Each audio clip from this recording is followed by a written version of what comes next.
아멘이십니까? 오늘날 한국교회는 정치, 경제, 사회, 문화, 교육의 여러 영역에서 반기독교적 사상이 확산되면서 교회가 왜곡된 모습으로 사회 속에 비춰지게 됩니다. 대중매체 또 보도 관련 내용들도 굉장히 왜곡된 그런 모습들이 보여주고 있습니다. 그 결과 교회의 사회적인 신뢰가 또 위상이 아주 크게 위축되고 타락되는 그런 추락하는 그런 것을 보게 됩니다. 여러모로 한국교회는 매우 어려운 현실에 직면해 있다라고 하는 사실을 우리가 알아야 합니다. 최근 발표된 2026년 얼마 전에 발표된 한국교회의 사회적 신뢰도 조사에 따르면 한국교회 신뢰도는 19%에 불과합니다. 불신은 75.4%에 달합니다. 목회자에 대한 신뢰도는 21.1%, 성도에 대한 신뢰도는 18.7%, 그리고 무종교인이 한국교회에 대한 신뢰를 얼마나 가지고 있느냐? 6.8%입니다. 아주 심각한 겁니다. 국민 5명 중에 4명이 한국교회를 신뢰하지 않고 있다는 것입니다. 그래서 요즘에는 교회 좀 한번 나오라고 얘기하면 부모님들이 펄펄 뜁니다. 더 심각한 것이, 더 심각한 것은 젊은 세대로 갈수록 교회에 대한 부정적인 인식이 훨씬 더 높아지고 있다는 것입니다. 세상에 녹아들어 소금도 되고 빛도 되어야 하는 이 교회가, 예수 그리스도를 증거해야 할 이 교회가 오히려 세상으로부터 외면받고 있다는 것입니다.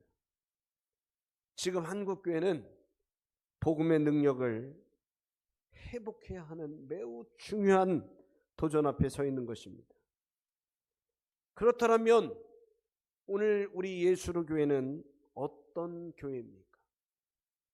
오늘 나 개인 신앙인의 모습은 어떤 성도로서의 모습을 가지고 살아가고 있습니까? 우리는 스스로를 돌아보면서 교회의 현재를 진단하고 미래를 준비해야 합니다. 교회의 위상을 회복하고 교회의 부흥, 그리고 복음의 진보를 위해서 우리 교회, 그리고 내가 감당해야 할 역할은 무엇입니까? 그 해답은 바로 말씀을 통해 우리가 찾을 수가 있는데, 바른 신앙, 바른 삶의 회복인 것입니다. 성경은 분명히 우리에게 진리를 얘기하고 있습니다. 성경은 분명히 예수 닮는 삶을 우리들에게 요구하고 있습니다. 그래서 오늘 저와 여러분들 바른 신앙, 바른 삶을 회복하는데 교회의 위상이 회복되는 데가 있고, 또 교회가 부흥하는데 여러분 그 역할을 감당할 수 있게 되는 것입니다. 특별히 오늘 저와 여러분들은 복음을 위해 자신을 희생하며 생명을 드렸던 순교자들, 그들의 신앙, 그분들의 삶을 오늘 우리는 배우는 귀한 그런 믿음의 본을 따르는 시간 되기를 주님의 이름으로 선포합니다. 오늘은 대한예수교 장로회 총회가 매년 6월 셋째 주 순교자 기념 주일로 지키고, 월요일부터 토요일까지 순교자 기념 주간으로 지키는 그런 시간입니다. 이는 단순히 순교자들을 추모하고 그들의 업적을 드러내고 이런 것들을 하기 위한 단순한 그런 시간이 아니고, 그분들을 우리가 좀 배우자. 그분들의 열정, 그분들의 목숨을 내놓고 헌신했던 그 헌신의 모습들, 초대교회, 그리고 수많은 교회가 헌신하고 수고했던 그 모습들을 우리가 다시 한번 찾자라고 하는 의미에서 매우 교회를 새롭게 세우기 위한 의미 있는 실천적 시간입니다. 우리는 순교자들의 믿음, 그분들의 헌신을 본받아서 바른 신앙을 회복하고 세상 가운데 예수 그리스도의 향기를 드러내는 믿음과 헌신의 삶을 살아야 하는 줄로 믿습니다. 그럴 때 하나님께서 한국교회를 다시 일으켜 세우실 줄로 믿습니다. 그럴 때 하나님이 다시 이 땅에 복음의 능력을 나타내는 건강한 교회로 세워주실 줄로 믿습니다. 오늘 본문의 배경은 이렇습니다. 히브리서 11장은 흔히 믿음장이라고 하는 별명을 가지고 있습니다.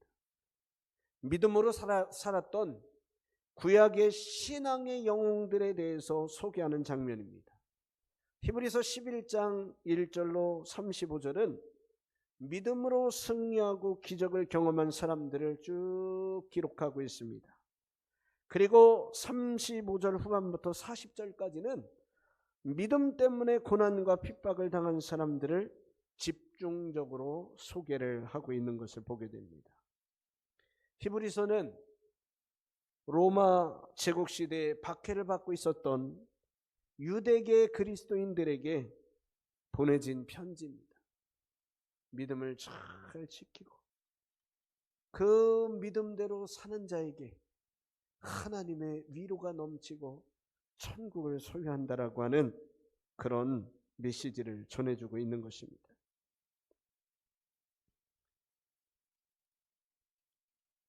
초대교회 성도들은 예수 믿는다는 이유로 사회적 배척을 당했습니다. 세상을 압수당하는 것은 물론이요, 핍박을 당하고 목숨을 잃게 되는 그런 일들을 많이 경험했습니다.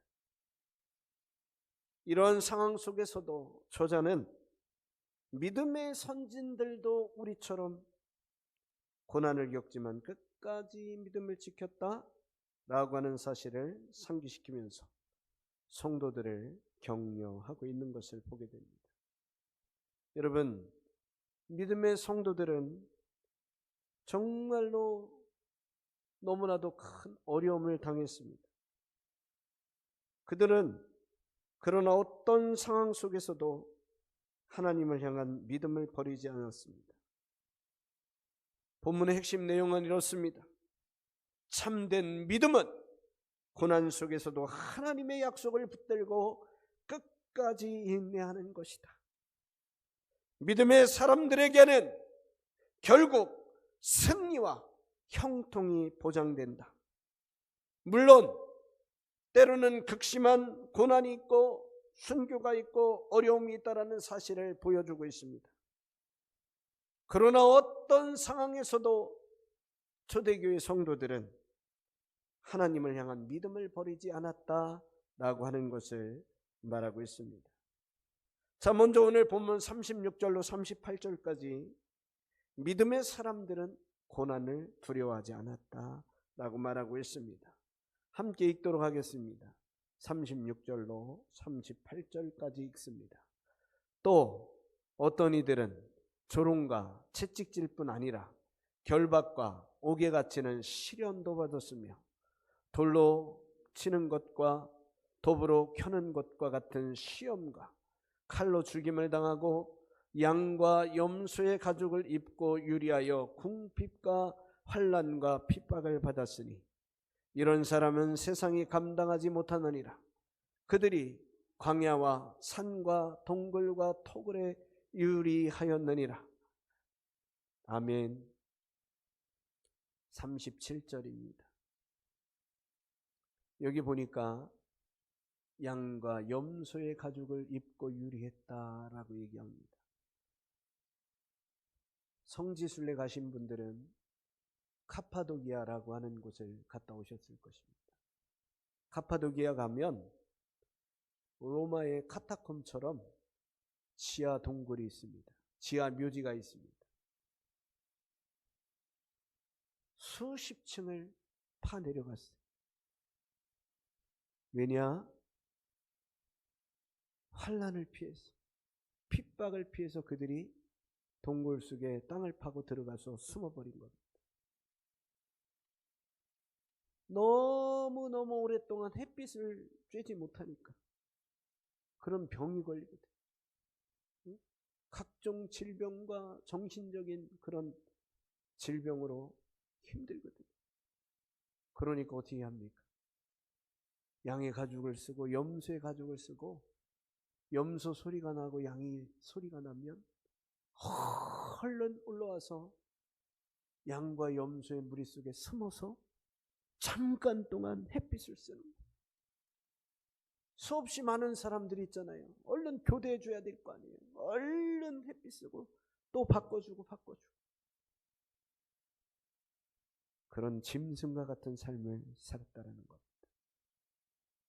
그럼에도 불구하고 그분들은 신앙을 잘 지켰습니다.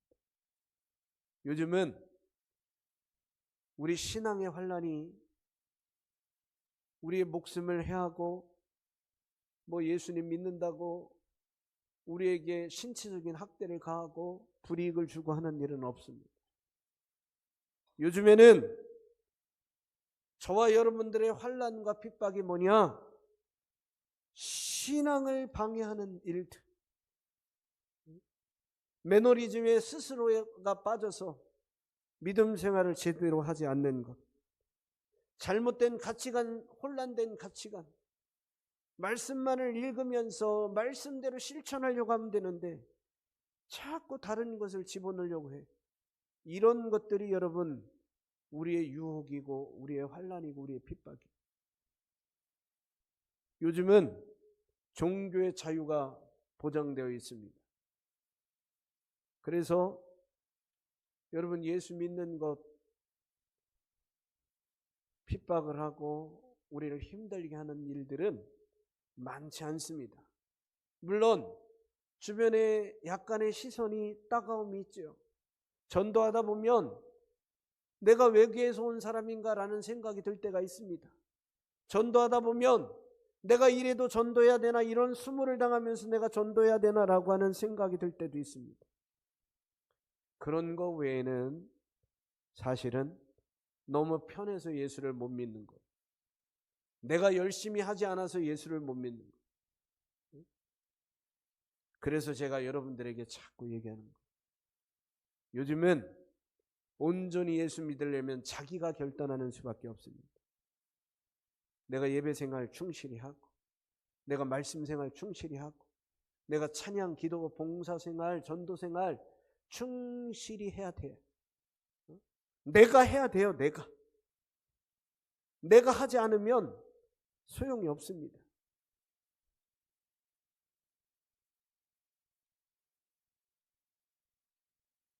믿음의 사람들은 고난을 두려워하지 않았습니다.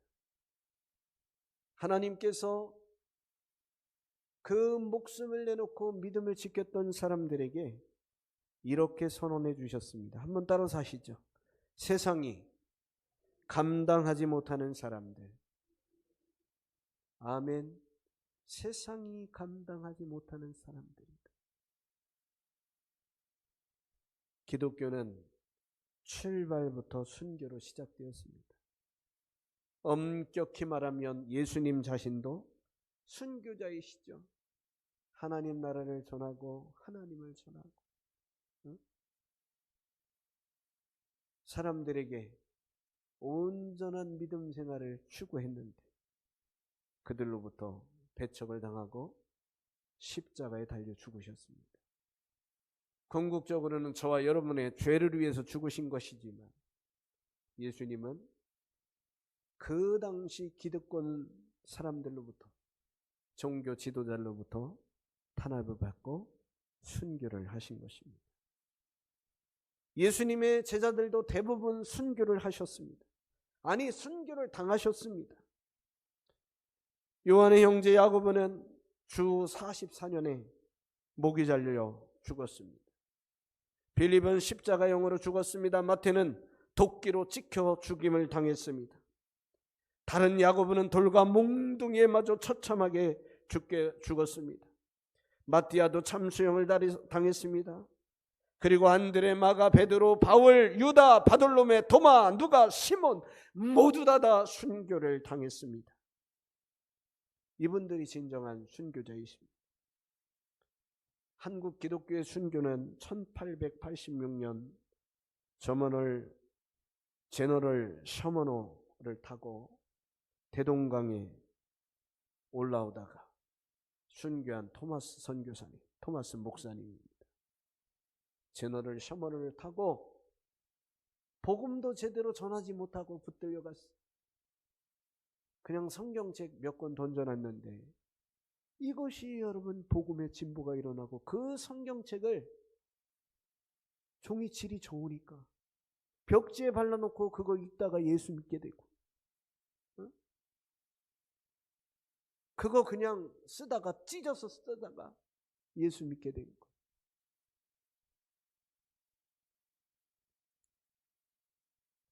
두 번째 선교사는 만주에서 로스 선교사와 한국어 성경 번역에 동참했던 백홍준이라는 분입니다. 그분은 언더우드 그리고 마펫, 게일 선교사 등의 안내자로 조선의 곳곳을 다니면서 지방을 순회하면서 안내를 해주고 같이 전도를 했습니다. 1892년 의주에서 체포되어서 1893년 가혹한 그런 옥중에서 고문을 받다가 순교를 하였습니다.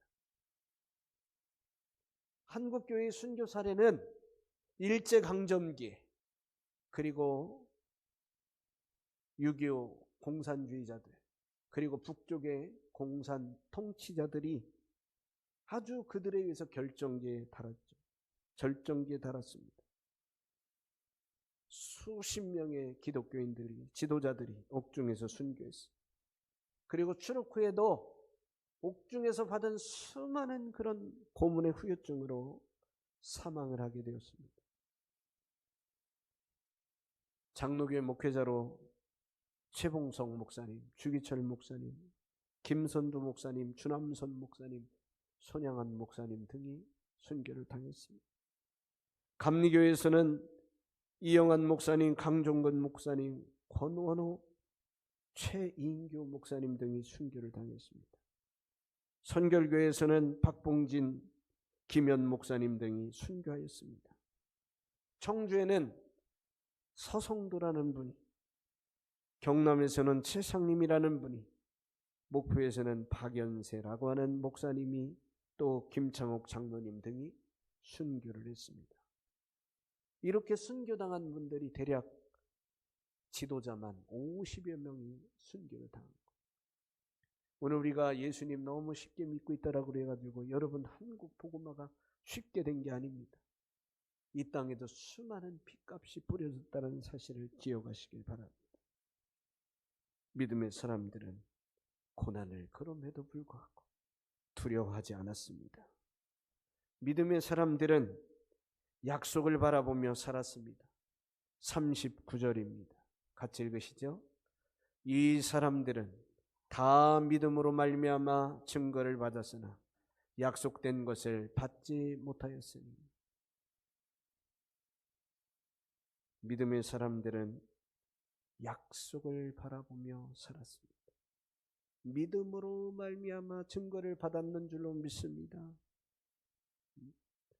세상에서의 약속된 것은 받지 못했지만 하늘에 약속된 것을 받은 줄로 믿습니다. 그분들이 살아있는 동안 하나님의 약속이 완전히 이루어지는 것을 보지는 못했습니다. 그러나 눈앞의 현실보다 하나님의 약속을 더 신뢰하면서 끝까지 믿음을 지켰고, 그들은 순교 후에 또 그분들의 삶이 다한 후에 하나님이 약속하신 하늘의 신령한 것들을 다 받아 누리게 된 줄로 믿습니다.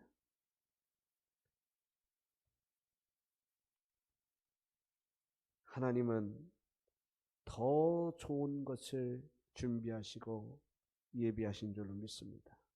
오늘 40절입니다. 같이 읽으시죠. 이는 하나님이 우리를 위하여 더 좋은 것을 예비하셨은즉 우리가 아니면 그들로 온전함을 이루지 못하게 하려 하심이라.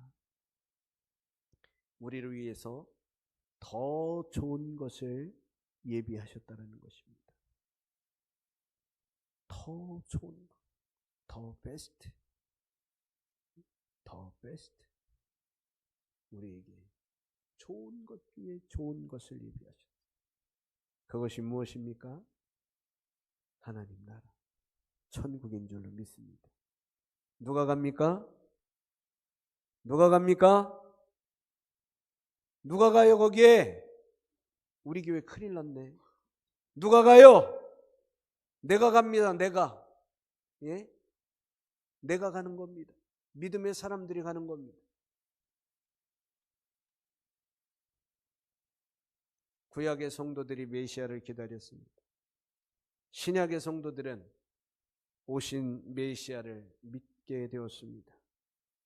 물론 많은 사람들이 아직도 예수님을 믿지 않는 사람들이 많습니다.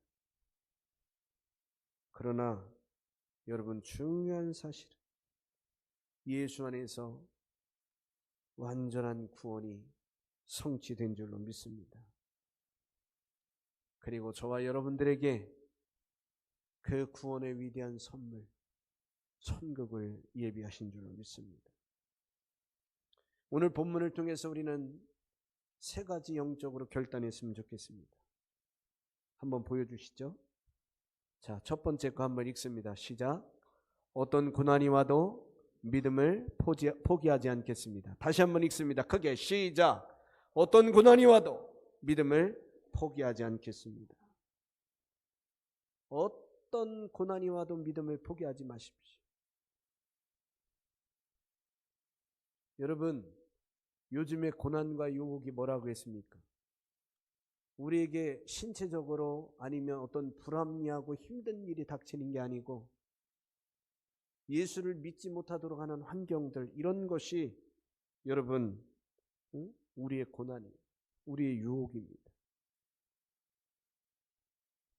믿음의 선진들은 조롱과 채찍질과 투옥과 죽음의 위협 속에서도 하나님을 떠나지 않았습니다. 신앙생활은 형통할 때뿐만 아니라 어려울 때, 너무 평안의 긴장감이 사라졌을 때도 더 열정적으로 믿어야 할 줄로 믿습니다. 그때 진짜 신앙인이 가짜 신앙인이 드러나는 거예요. 염소와 양이 그때 드러나는 것입니다. 오늘 나는 환경이 아니라 하나님을 바라보고 평범한 일상의 삶 속에서 또 어떤 어려움과 시련 속에서도 믿음을 지키시기를 주님의 이름으로 선포합니다. 히브리서 10장 36절 함께 읽도록 하겠습니다. 너희에게 인내가 필요함은 너희가 하나님의 뜻을 행한 후에 약속하신 것을 받기 위함이라. 어떤 고난이 와도 믿음을 포기하지 않는 저와 여러분 되시길 바랍니다. 우리에게 인내가 필요하면 하나님의 뜻을 행하고 약속하신 것을 받기 위함인 줄로 믿습니다. 두 번째 영적 결단입니다. 같이 읽으시죠. 눈앞의 현실보다 하나님의 약속을 붙들고 살겠습니다. 많은 사람들이 현실 앞에 무너져요. 지금 뭔가가 잘 안 된다고 무너져요. 지금 믿음의 삶이 고통스럽다고 무너집니다. 눈앞의 현실을 뛰어넘는 믿음의 삶이 있기를 주님의 이름으로 선포합니다. 히브리서 11장 1절입니다. 믿음은 바라는 것들의 실상이요 보이지 않는 것들의 증거니 보이는 현실보다 보이지 않는 하나님의 약속을 더 신뢰하시고 살아가길 바랍니다. 믿음의 사람들은 약속의 성취를 다 보지 못했지만 하나님 말씀을 신뢰하며 살았습니다.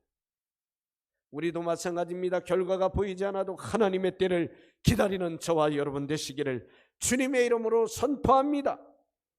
세 번째 결단입니다. 같이 읽으시죠.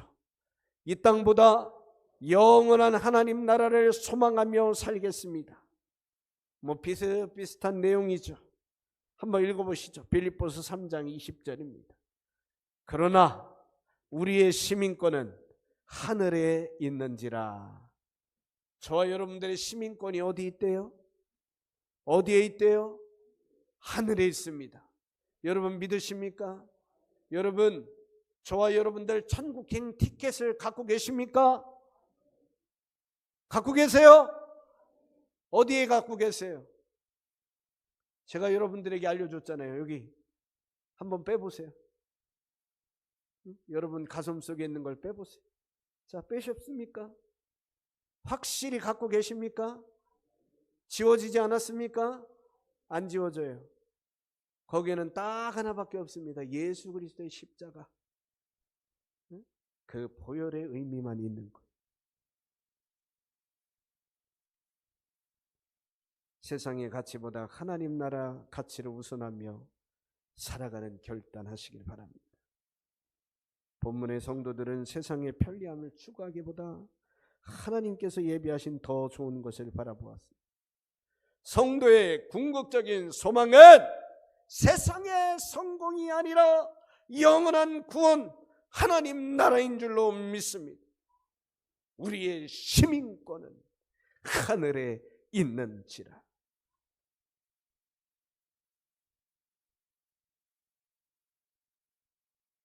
예수님 오신 후 118년경 터키 북부지방에 비두니아에 파송된 폴린이라고 하는 총독이 기독교인을 색출하기 위해서 스파이를 이 기독교인들 예배드리는 장소에 투입을 시켰습니다. 스파이가 교회에 잔입해서 총독에게 계속해서 보고를 하는 거예요.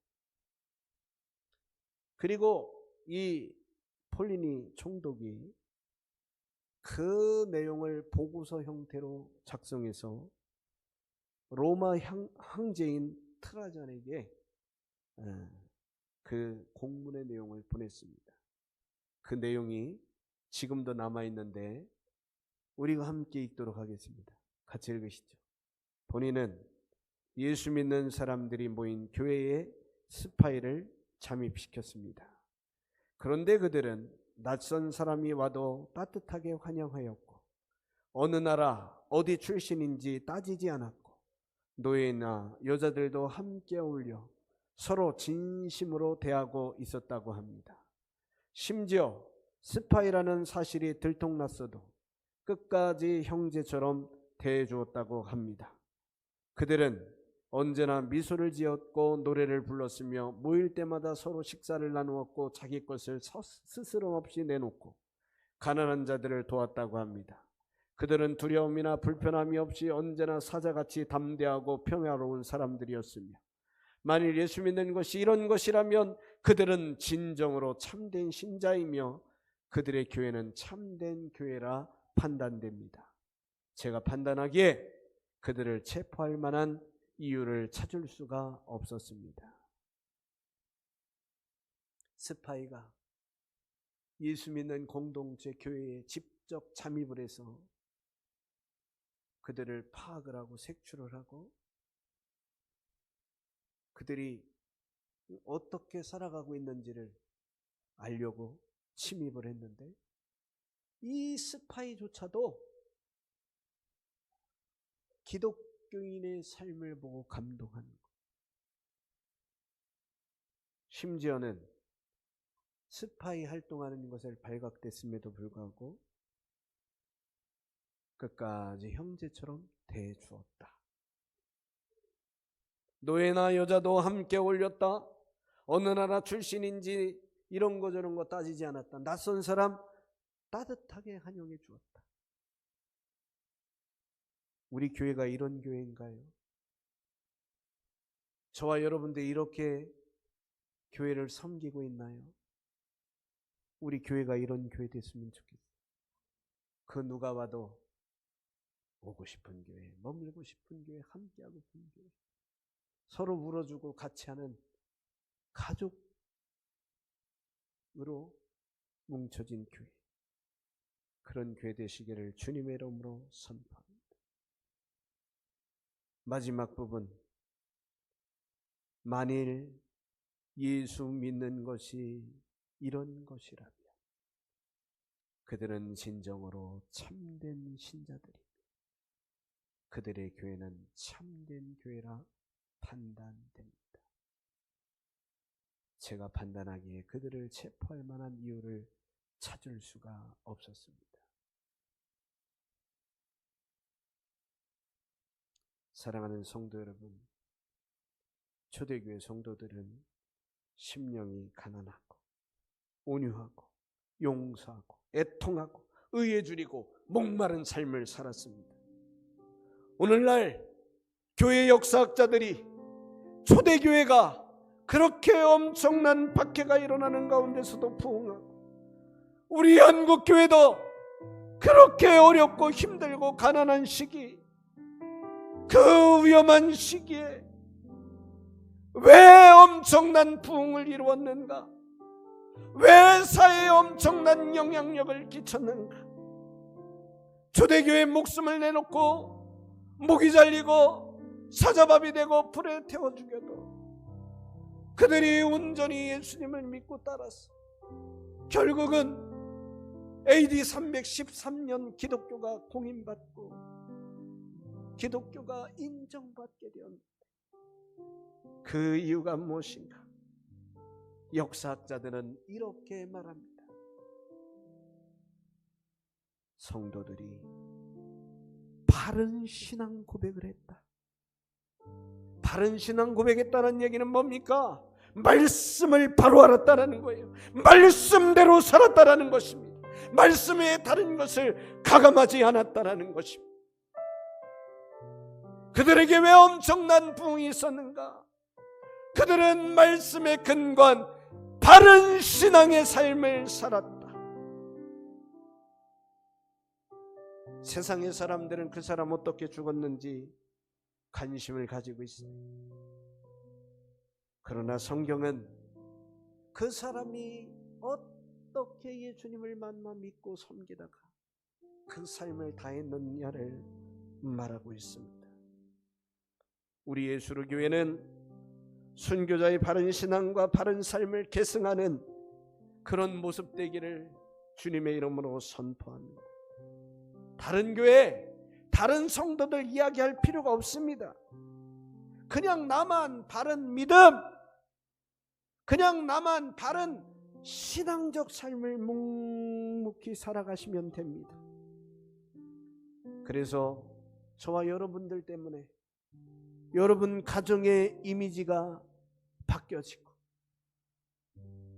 우리 교회의 이미지가 바뀌어지고, 우리 주변의 지인들에게 교회의 이미지가 바뀌어지고 예수 믿는 사람의 이미지가 바뀌어지도록 그들이 쓰고 있는 잘못된